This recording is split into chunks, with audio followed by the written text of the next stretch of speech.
Buongiorno a tutti, buongiorno agli amici qua in Sala a Milano e buongiorno agli amici in collegamento da Mosca. Benvenuti alla degustazione masterclass sui vini di Asti di OCG, Asti spumante moscato d'Asti di OCG, i vini dal primo territorio vitivinicolo patrimonio UNESCO dell'umanità. Ci piace sempre partire dall'aspetto del riconoscimento UNESCO perché effettivamente questo è quello che esemplifica il rapporto e la rilevanza soprattutto che ha la zona di produzione dell'Asti spumante del Moscato d'Asti in riferimento diciamo, alla storia e alla qualità del prodotto che viene proposto sul mercato. Ovviamente il riconoscimento UNESCO riguarda il patrimonio vitivinicolo, il paesaggio, la paesaggistica di queste zone di produzione, però quello che viene messo in risalto dal riconoscimento UNESCO è il ruolo che ha avuto l'uomo nel caratterizzare questo paesaggio e renderlo una ricchezza per la comunità che vive questi luoghi. Quindi non solamente l'aver creato un ambiente, diciamo una situazione di vantaggio per chi vive questi territori, ma anche riuscire in qualche modo a preservarli per le generazioni future. La zona di produzione ovviamente, come vedete, come molti sanno, è quella della zona più a sud, diciamo, del Piemonte, la zona compresa tra le province di Asti, Cuneo ed Alessandria, e è una sorta di, diciamo, di isola in cui il moscato raggiunge o comunque le condizioni pedoclimatiche del territorio permettono al moscato di raggiungere le qualità che lo caratterizzano e lo rendono famoso in tutto il mondo. La zona di produzione comprende 51 comuni, diciamo, distribuiti su queste tre province, per far sì che la denominazione possa in qualche modo raggiungere una produzione stimata annuale di circa 100 milioni di bottiglie. Alcune informazioni di base sulla storia della denominazione e sulla storia del consorzio. Il consorzio nasce nel 1932 come opportunità per i produttori di Asti spumante, soprattutto per l'epoca, especially the Asti spumante producers, because Moscato d'Asti became a marketable product only in the 40s and 50s, because the spumante makers felt it was necessary to create an environment, to create a place, an association where they could draft the regulations whereby the product should be made. But actually, Asti Spumante was first made long before then. In 1865, Carlo Gancia, who founded the Gancia winery, had started experimenting a metodo classico, like a champenois, produced from the typical grapes of Canelli, where he had established his winery. Canelli is still very relevant at the heart of the area where Asti and Moscato d'Asti are produced.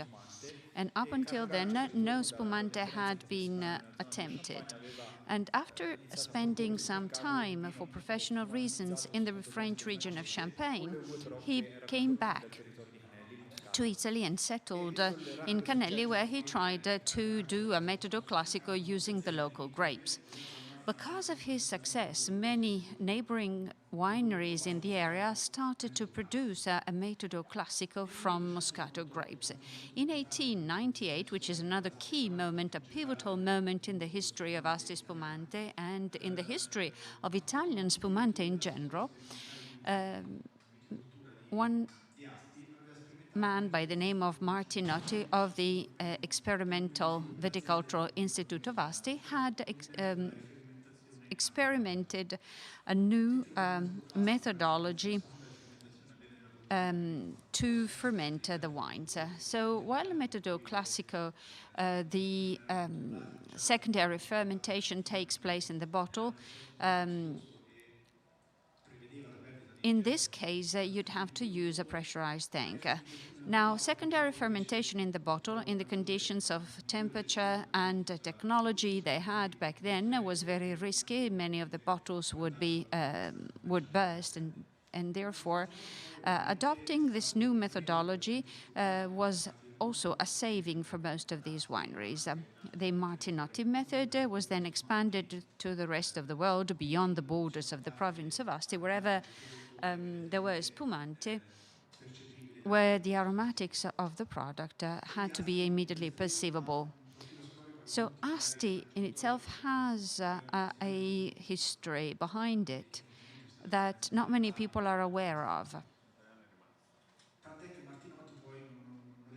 So much so that Martinotti didn't even register his methodology. He was more interested in the operational aspects rather than the revenue it could grant him.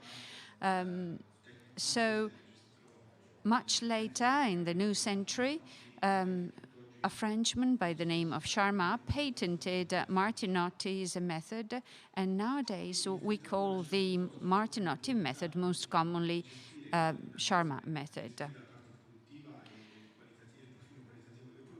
So in 1967, the DOC, the designation, was recognized formally, and then in 1993 it became a DOCG, which is the very best at the top of the pyramid of Italian designation wines. Now, some information about the production of Asti and Moscato d'Asti. The designation is Asti DOCG, as you can tell from the title of this slide, and then you have Asti Spumante and Moscato d'Asti. Now, and there are a few technical differences in the production of these two styles. Now, the slide says that there are over 80 million bottles produced per year, but in 2021 we expect to produce 100 million between Asti and Moscato d'Asti. Asti accounts for approximately 55% of the whole volume, Moscato d'Asti for 45%. 9,900 hectares are planted with Moscato Bianco to make Asti and Moscato d'Asti. And as for the main markets, they come in consequence. They are pretty differentiated according to the product they import. For Moscato d'Asti, most of the exports are delivered to the US, and between 70 and 80% of the exports of Moscato d'Asti would go there, while Asti Spumante is a bit different. The leading market is Russia, then you have Germany, Great Britain, Italy, and the United States. Now, as you can see on the right-hand side of this slide, the production all begins with the local area, where there are close to 10,000 hectares planted with Moscato Bianco. And then it exemplifies the various styles, Asti Dolce, Asti Secco, and Moscato d'Asti. Now, essentially, Asti and Moscato d'Asti are the two main styles, and they are differentiated based on the pressure inside the bottle. Asti Dolce and Asti Secco is one of the two sub-styles that the producers can now produce, Asti Secco being a recent addition. Asti Spumante is known the world over for its in its sweet version, and ever since 2017, it was possible to add dry and extra dry styles, and since last year, Brut, Extra Brut, and Pas d'Oseille too. Not many wineries have produced big volumes in these styles. But since the product is historically a sweet one and is known internationally as in that style, it's also hard to start a market for the dry version. Now, this is the area of production of Moscato grapes to make Asti DOCG.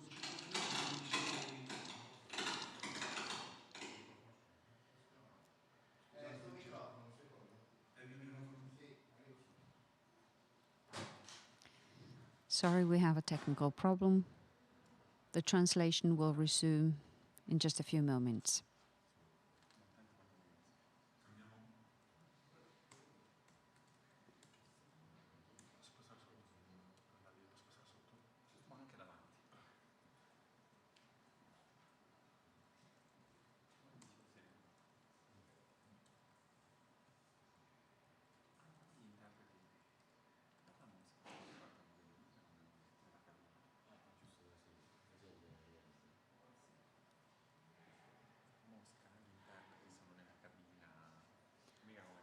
lavorano con le console, hanno il tecnico della simultanea, tutte queste belle robe qua.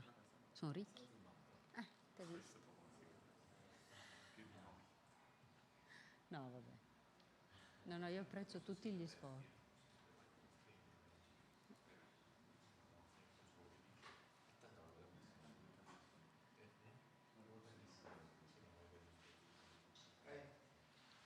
Adesso posso continuare, scusate l'interruzione.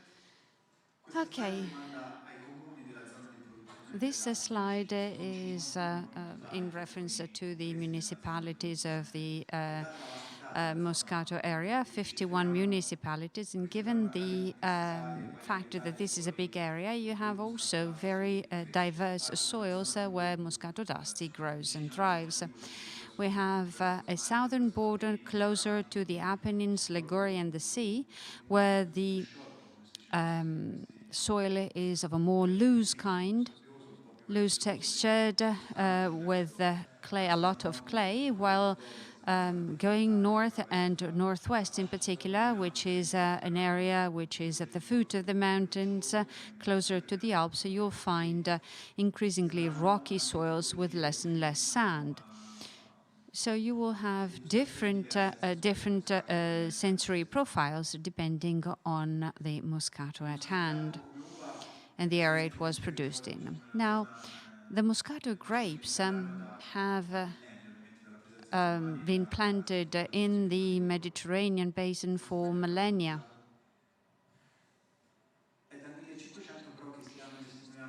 But since the 1500s, have we had information about the quality of these grapes and their interest in winemaking. Now, to us, what is key in our communication is to communicate the world, around the world, that there are thousands of different Moscatos around the world, but the best place where it could grow, the perfect place, is Asti. We have the right exposures, the right soils, the right conditions that would really give the very best, bring out the very best from this product. This being an aromatic product, its gustatory and olfactory profile is very specific. From an olfactory perspective, there are hints of flowers, of linden, acacia, orange blossom, and then also fruit flavors and fruit aromas such as citrus fruit, white and yellow flesh fruit, peaches, and there are a few sensory profiles that are closer to tropical fruit such as pineapple and lychees, tropical fruit. So that rich gustatory and olfactory profile requires a very well balanced combination of the aromas with the high sugar levels that characterize historically Asti and Moscato d'Asti, so that the product will always be well balanced with hints of fruit and flower, as well as balsamic notes such as sage, as you can tell from the picture, which is the leitmotif that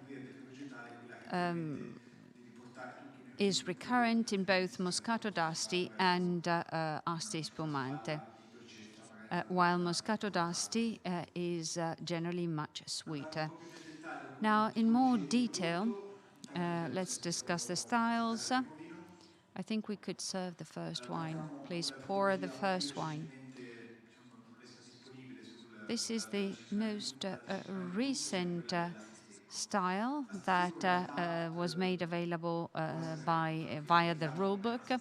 Asti Secco is Asti Dry, just to speak a more international language. And it is a natural evolution of a product that was historically sweet. But if the sugars were left to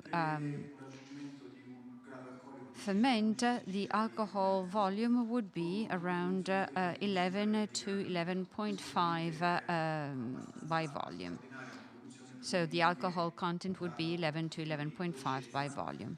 Now, And given the sweetness and the aromatic character of the product, this is a pretty unique combination.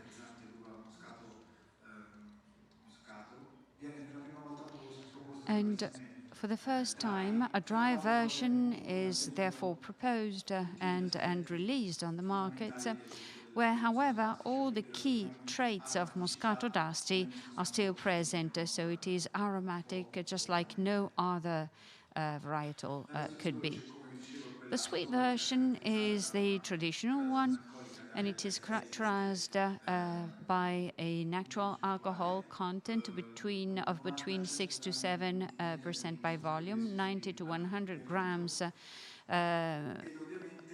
of residual sugar, grams of residual sugar per liter of wine, and a pressure that should be 3 to 3.5 bars minimum, which is the big differentiator from Moscato d'Asti. Moscato d'Asti is also sweet, and the sugar content is 120, 130 grams per liter, but the alcohol content is much lower because the alcoholic fermentation didn't last so long as it did with Asti Dolce.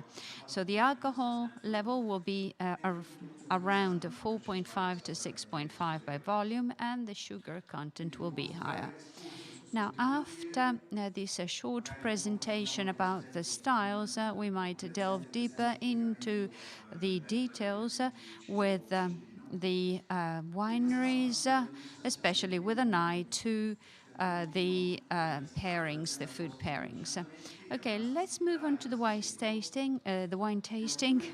The first wine is Tosti 1820, Asti Spumante DOCG Secco or dry. We should have Alberto with us, who is the winemaker at Tosti. Can you hear us? Yes. Thank you very much for your introduction. I would like to spend, first of all, a couple of words on the winery.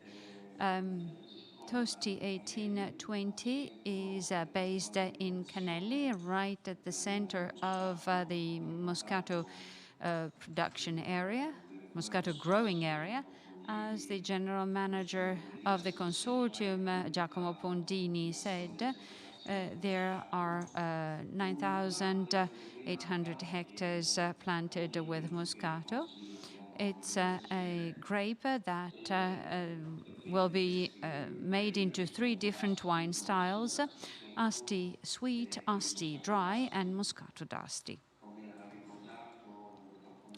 As it has been said already, Asti Secco is a variation of Asti Sweet, Asti Dolce, which is going to remain. It's known the world over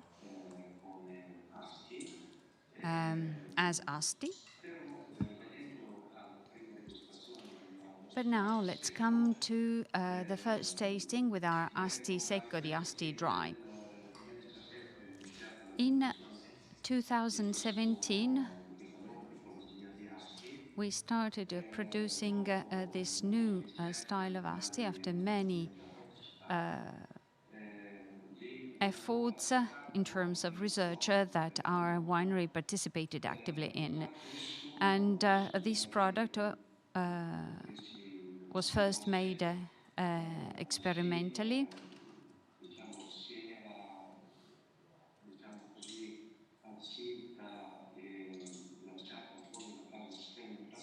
And we were, again, an active part in that experimentation, since none of the sweet Asti producers were willing to do so. And everybody was convinced that Asti should only be a sweet wine, and we decided to go for something else.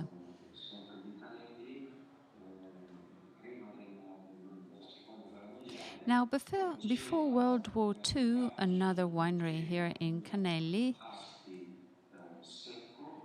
had already produced an Asti Secco with a bottle fermentation. So, again, that was not only an innovation that we were introducing, because there was a tradition of making Asti dry before long ago. However, while before 1930 this style was the only possible form of making Asti, because we did not have the studies and the equipment that came in consequence of the research work carried out by Professor Martinotti. From 1940 on, and especially after World War II, the industrial producers of this sector started investing heavily as necessary to produce the right volumes for the market of Asti Dolce.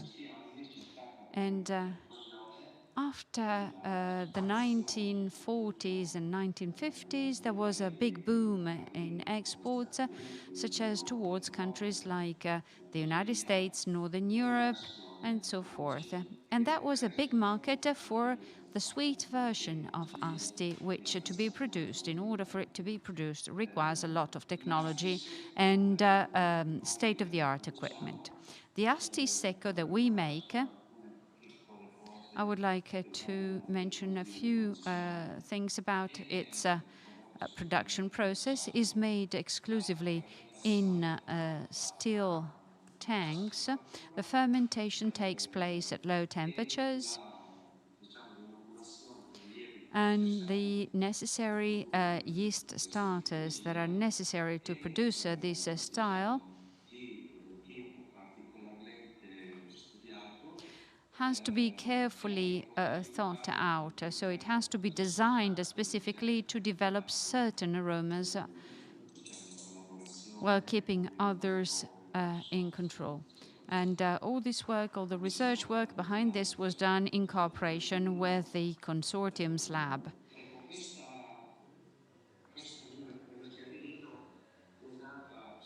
So this style was, again, researched into and then developed to propose a product in a style that is currently very successful around the world. Now, having followed and monitored very closely all the experimental steps leading to the final production of this wine, I think that this wine deserves an important place in the category of dry spumante. In our case, the residual sugar, we have approximately 17 grams per liter.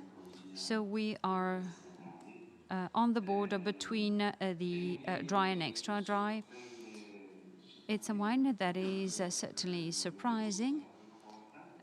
People who taste it for the first time, especially on the nose, I would say. I think that if you stick your nose in the glass, it's just an explosion of aromas, a very explosive bouquet. The aromas are very, very interesting.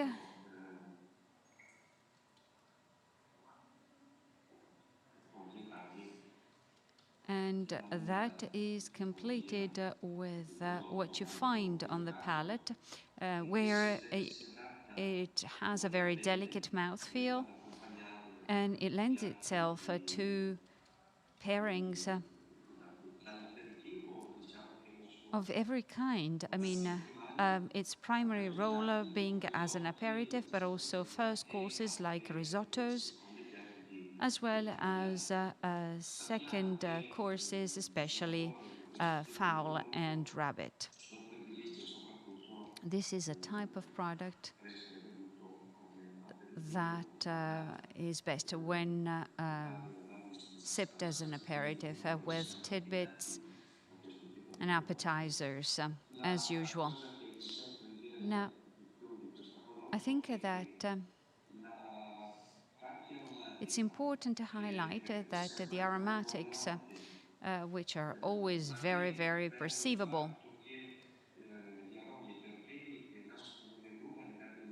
because of the fact that the terpenes are bonded to the sugars in the grapes, and after fermentation to dry are released because the sugars are converted, will impart this very aromatic note and nose to the wine, which is substantially different, however, from the regular Moscato and Asti, and that makes it particularly interesting. Again, as pairings, I could also suggest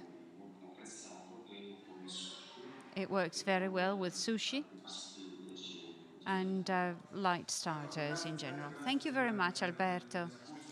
Thank you for this very nice presentation of the Tosti winery. And also, there has been in the past a dry style, very probably in the course of time. It had never overpowered the sweet style, because the interest on the part of the market was for sweet aromatic wines, and therefore the market was more in that kind of perspective and philosophy. But then we needed to also please our consumers, and it's important to produce different styles for every palate, and that is another opportunity for all the wineries in the Asti designation area, Asti DOCG designation area. Now, we now have Paola of the Gancia Winery. Good morning, Paola. I'm Paola Chiale, and I represent Fratelli Gancia. The company was established in 1850 by Carlo Gancia, and last year, in 2020, it celebrated its first 170 years of history. The history of this winery started in the second half of the 1800s, when Carlo Gancia, during a trip to France, learned about how champagne was made, that is, the Champenois method. And after some time, on his way back to Italy in 1850, he founded in Chivasso with his brother Edoardo the winery called Fratelli Gancia. His goal was to create a wine similar to champagne, but using the grapes he knew best, that is, the grapes from his part of Piemonte, Moscato Bianco.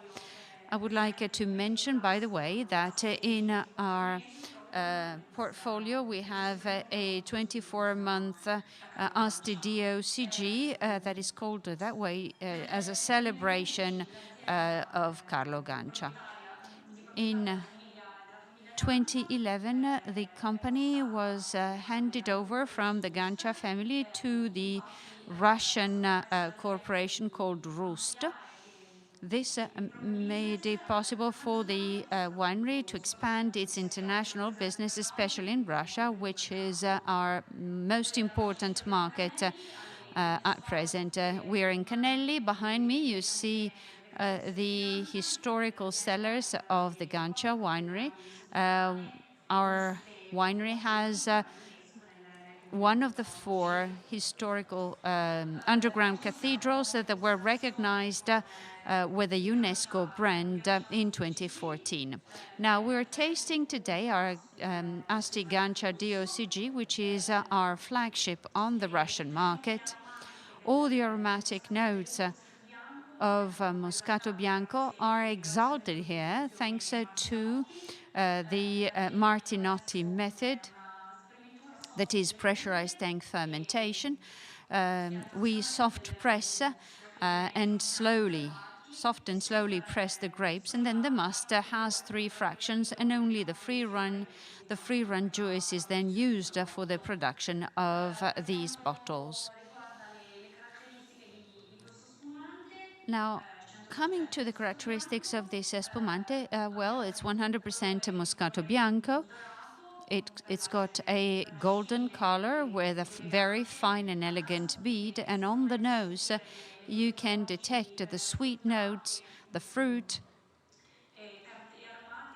and the aromatics which are characteristic of the grapes. To the palate, it is sweet, well balanced, and not cloying. The alcohol content is 7.5% by volume. The residual sugar is between 80 and 90 grams per liter.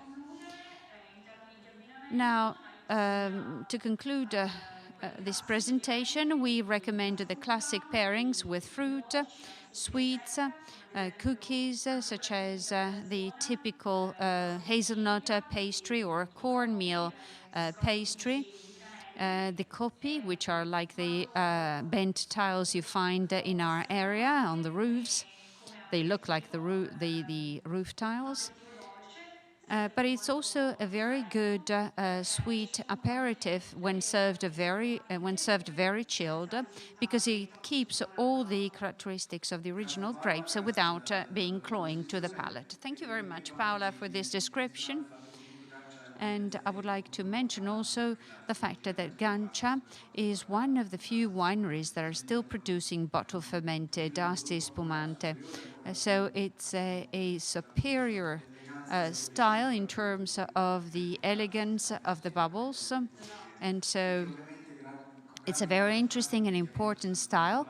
And this being a metodo classico, it can also age well. And that leads to more intriguing pairings and different pairings. So Asti Spumante is a wine that lends itself to being poured over an entire meal. Now, we go back to Tosti 1820 so that Alberto can tell us more about their sweet style. Hi again, Alberto. Can you please give us some information about your sweet spumante? Well, when we tasted Asti Secco, it was a product with 11% by volume actual alcohol.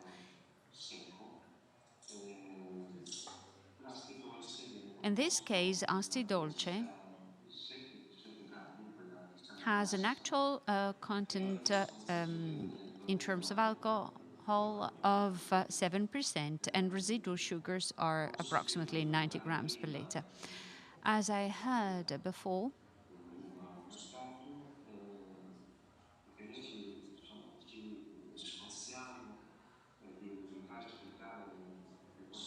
we really try to bring out the aromatic components, and the area of Cannelli is the area where most of our production comes from.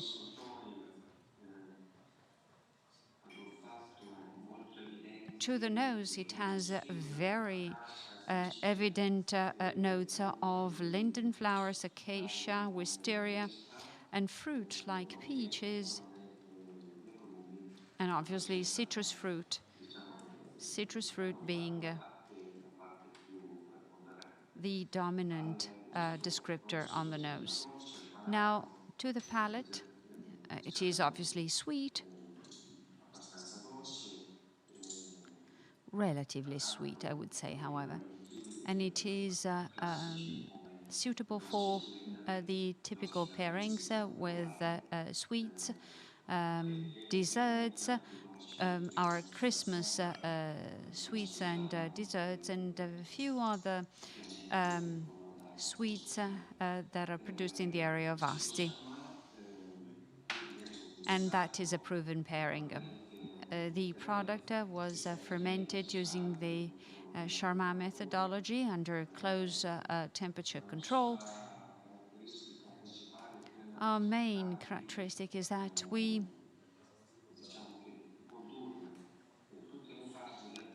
try to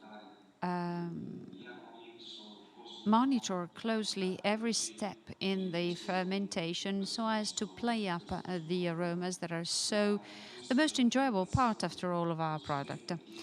Now, The must is preserved through a blast chilling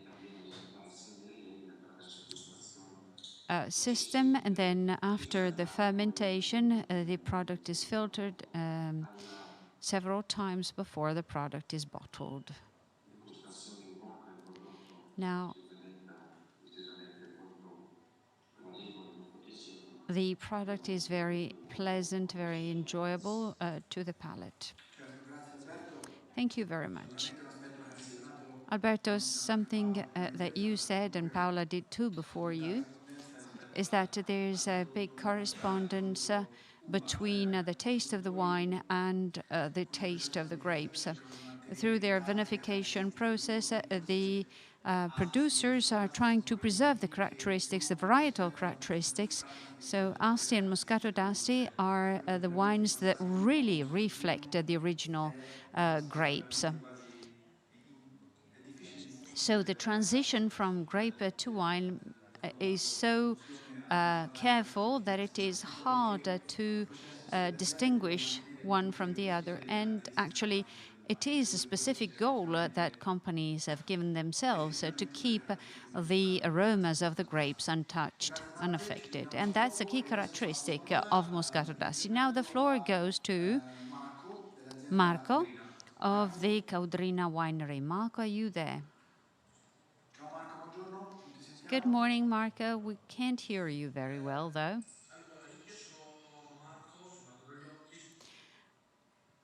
My name is Marco Dogliotti. I'm part of the third generation of the Caudrina Winery. We're based in Castiglione e Tinella.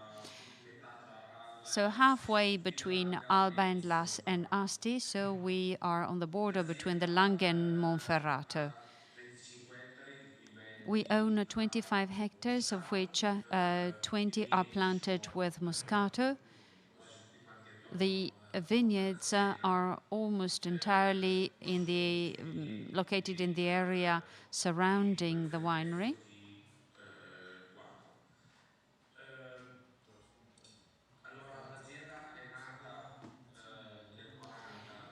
The winery was established in 1940 with my grandfather. It was established by my grandfather Redento.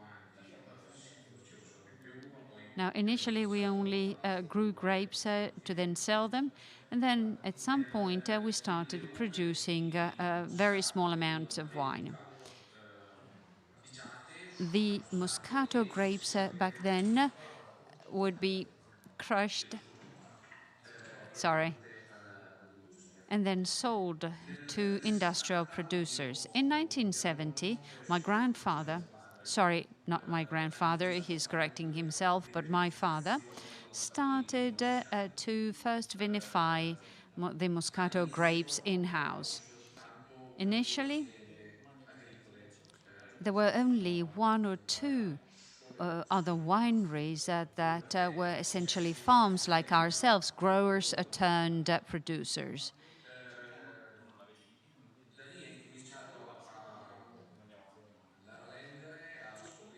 And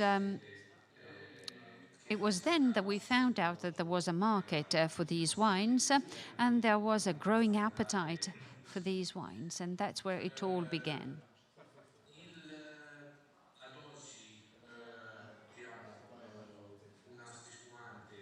So our current product range includes one Asti and two Moscato d'Asti. What we are tasting today is La Selvatica, and it's our Asti Spumante. And it was developed thanks to a collaboration with Vittorio Gancia of the Gancia family, because my father is a very good friend of Vittorio's, and Vittorio helped him improve and enhance the techniques to make this spumante. It's an Asti Spumante with 6% alcohol,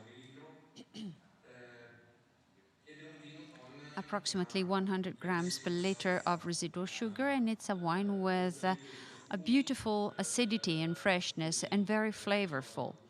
It's got lots of aroma that are reminiscent of sage primarily, citrus fruit, and then also some tropical hues. It works perfectly with most desserts.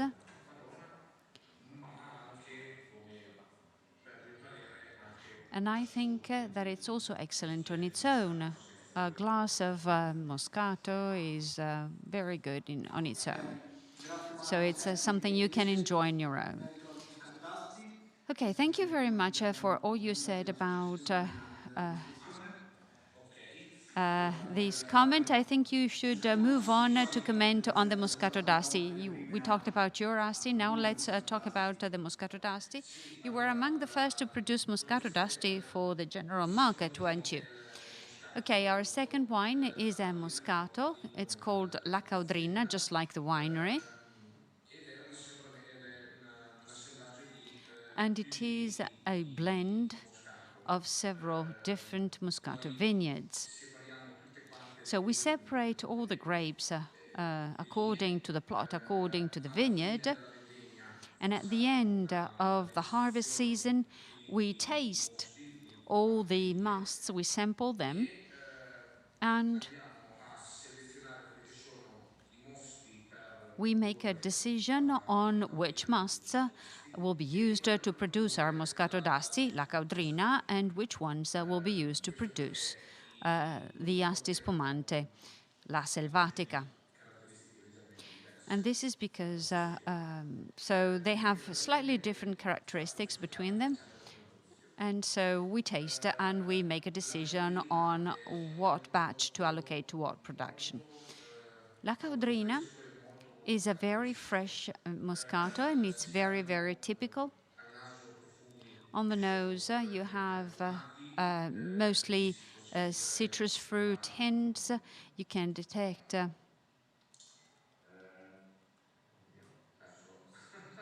sorry. Yes, you can detect some lemon zest, oranges, lime, but also apples and pears.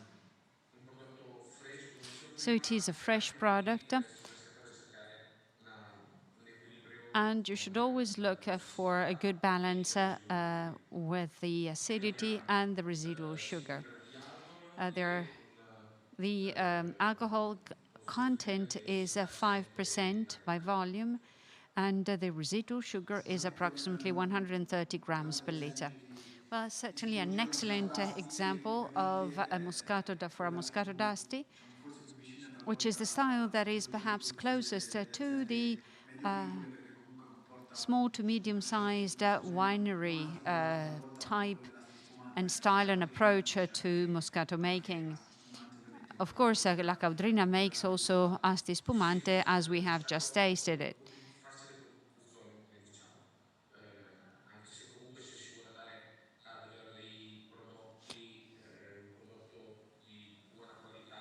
Now, if you want to make a good quality product, it is very hard to make both Moscato and Asti Spumante, so quality requires a lot of effort. Yes, indeed.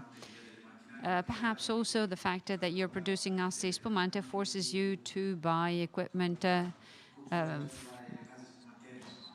that is normally found in the big spumante makers, sellers, because it's needed to contain the pressure.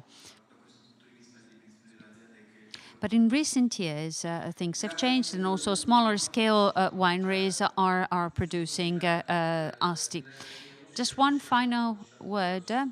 In Russia, we're not yet distributed, we're not imported. We've been looking for an importer for years. So if you're looking for a medium-sized winery, just think of us. Well, I think someone must have appreciated your wine, and if there is anyone who is interested, we can act as liaison agents. Okay, now we're moving on to Federico Alpiste. Hi, Federico. Good morning. I'm sorry, I've been presenting with your brother Andrea, so I wasn't sure who was there. Yeah, Andrea could not could not be here today, so I'm in charge. Okay. Good morning, everyone.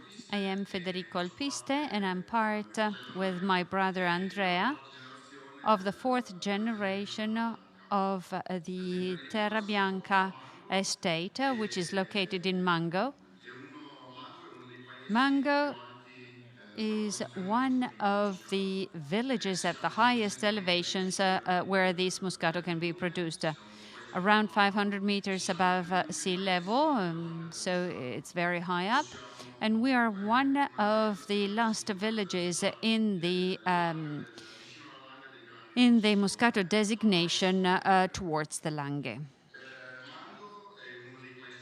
Mango is one of the historical villages for Moscato, for the production of Moscato.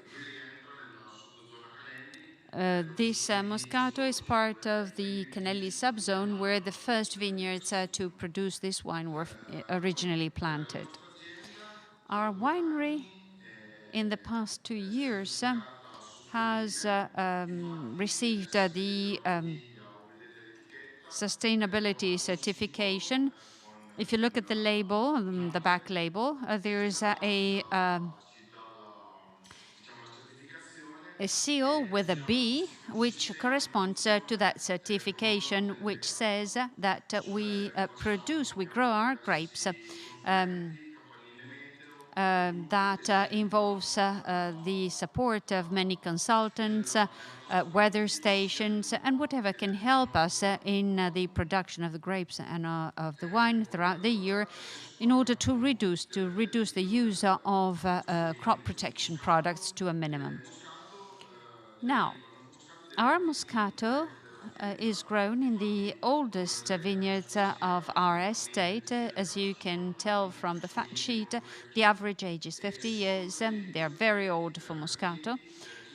And these are the so-called heroic vineyards. They have a south exposure. They're very steep and very hard to tend. But on the other hand, they produce very aromatic grapes, that have a very high sugar content. Now, the gradient in the vineyards are on average 35%, equal to 35%. And the vines can only be tended by hand. Now, as you were saying, Giacomo, well, this is a Moscato that is typically in line with the characteristic you described, white flowers, acacia, as well as wisteria. But there's a lot of minerality in this wine in addition to that, and a lot of sage, because given the elevation, the soil is helping us develop those characteristics, those aromas. Now,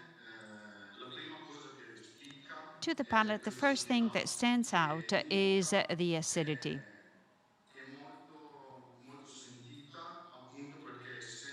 The acidity is very evident because of the elevation and the soil. That is imparted not only to Moscato, but to all the wines we produced. Now, as my brother keeps saying, these Moscatos are fit for aging. We have several past vintages in our cellar, and every now and then we uncork a bottle, and after 2-3 years, we uncork them. The flavors will remain the same, however, the aromas will change for the better, but the characteristics will remain and turn to orange, lemon, sage, so they will remain on the nose. Certo, sicuramente questo del Well, tema yes, sure. del Moscato d'Asti, dell'invecchiamento del Moscato d'Asti è un tema piuttosto nuovo So perché non è mai the stato idea of aging Moscato d'Asti is utilizzato brand new. Producers were not considering that possibility in the past. Moscato was always thought of as being a wine that should be ready soon after the harvest because the freshness and the fruit in the product were the most attractive part of it.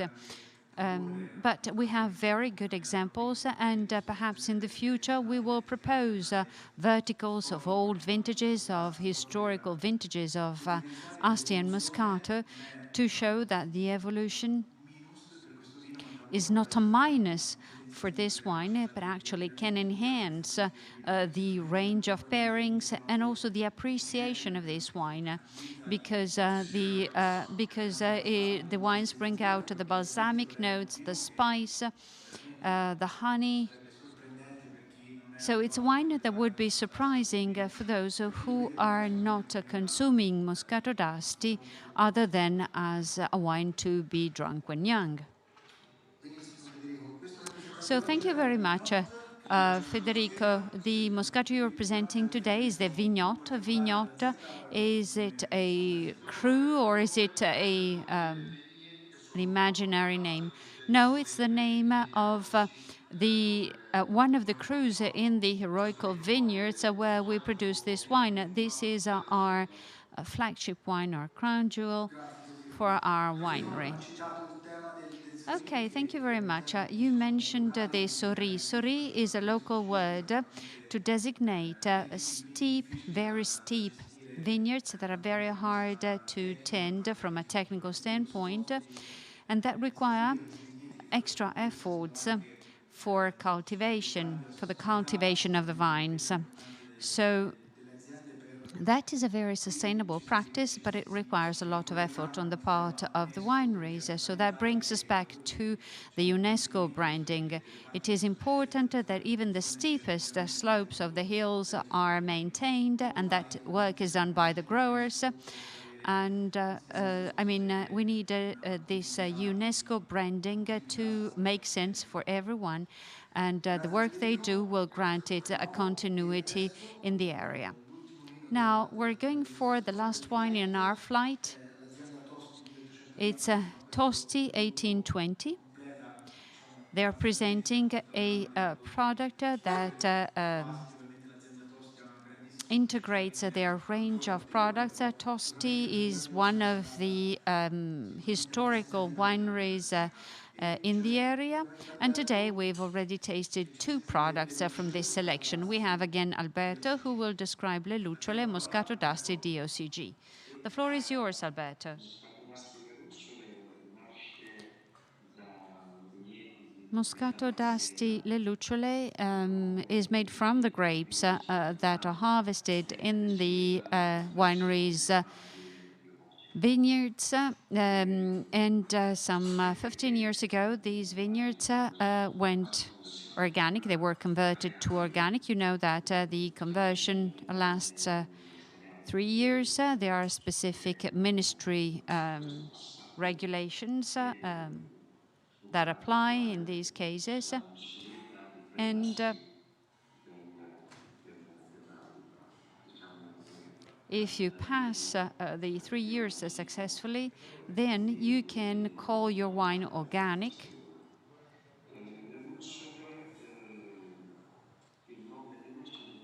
The name is Le Lucciole. Le Lucciole means fireflies. Now, and that has a specific reference. Before we went organic, the fireflies had sort of disappeared from this part of our area because the crop protection treatments in the vineyards were just not encouraging their settlement.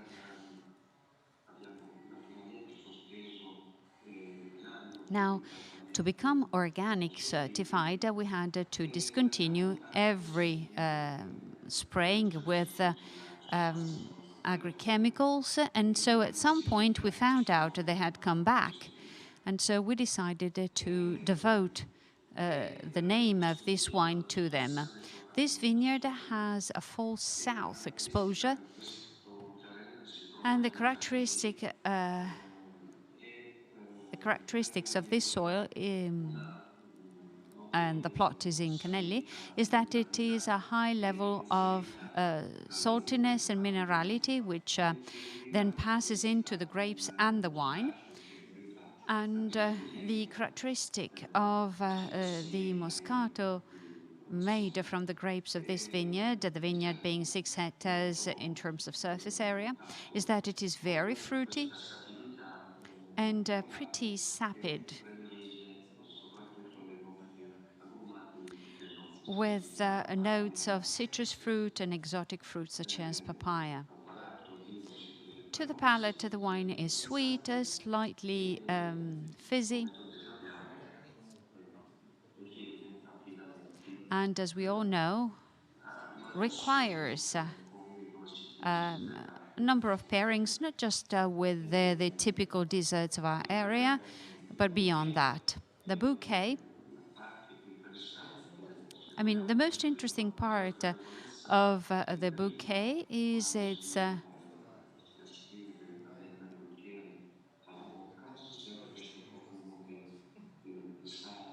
the bouquet is very, very powerful, and that's the most enjoyable part of our wine as you bring the glass to your nose. And to the palate, the product is complex, and it's generally very appreciated. And I think that this wine is a festive wine. I would call it a festive wine, a wine for celebrations, celebrations and parties with friends and important occasions. The aromatic profile is as important. We have primary aromas, especially certain terpenes are standing out, and that grants the product its complexity and makes it complete with all the characteristics that any winemaker would look for.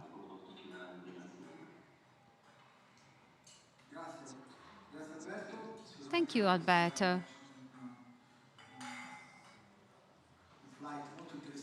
This was a very interesting flight, and we're closing it with a wine that is also very focused on sustainability. As Federico said before, sustainability needs to be key, and it's increasingly relevant for consumers at the global level.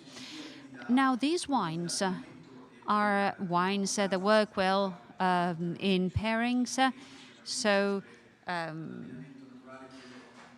naturally, the pairings would be with generally sweet dishes or preparations, but it's a good wine that you can share with your family or friends at any time of the day. It's a moment of pleasure that can be supported by the bubbles, as is the case with Asti or Moscato d'Asti. Certainly, an aspect that we haven't really stressed, but that is very current, is the pairing with ethnic cuisine, modern cuisine,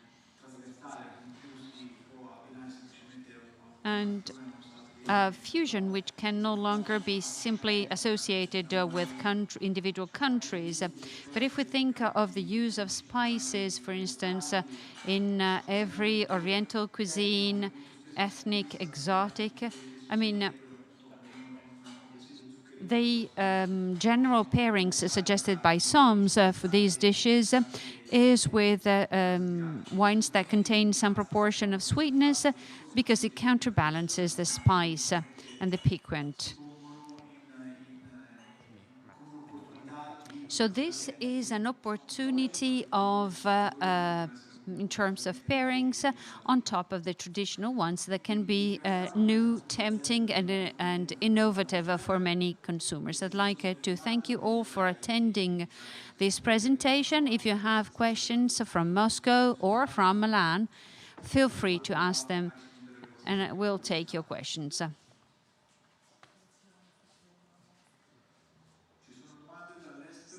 there any questions from Moscow? Apparently there aren't. I don't know if anyone in the room would like to ask questions. I think everything is clear, so I'd like to thank the audience in Moscow and the people attending here in Milan. we'd like to thank you for your attendance and your appreciation of our wines. Have a nice day.